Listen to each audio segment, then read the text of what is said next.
ঢাকা রপ্তানি প্রক্রিয়াকরণ অঞ্চল হল বাংলাদেশের একটি বিশেষ অর্থনৈতিক অঞ্চল। সংক্ষেপে এটি ঢাকা ইপিজেড, ডিইপিজেড বা সাভার ইপিজেড নামে পরিচিত। এটি রাজধানী ঢাকার নিকটে সাভার আশুলিয়া থানার অধীনে অবস্থিত।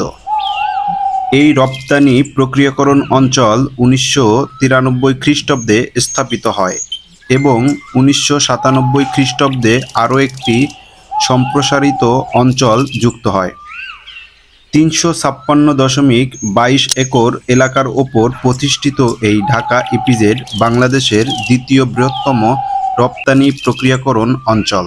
ব্যবসার বিনিয়োগ ৬.৫৮ বিলিয়ন মার্কিন ডলার, রপ্তানি ১০৬.৪৭ মার্কিন ডলার, কর্মসংস্থান ৪,৭৯,৯৬৯ জন, উৎপাদন শিল্প প্রতিষ্ঠান ৪৫০টি, যেমন পোশাক শিল্প, ইলেকট্রনিক্স, প্লাস্টিক এবং বিভিন্ন ধরনের পণ্য উৎপাদনকারী কারখানা।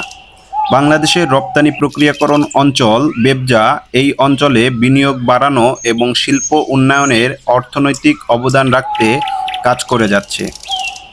ইপিজেডে উল্লেখযোগ্য শিল্প কলকারখানাগুলির মধ্যে রয়েছে ইয়ংঅন এফসিআইবিডি লিমিটেড, শান্তা ডেনিম লিমিটেড, ওয়াইকেকে, ডাকারিয়া, পেকজার, সিকেডিএল, সোনার, সাভার টেক্সটাইল লিমিটেড, হোপলোন ইত্যাদি। ইপিজেড সহ বিভিন্ন চাকরি বিজ্ঞপ্তি পেতে পেজটিতে ফলো দিয়ে সঙ্গে থাকুন।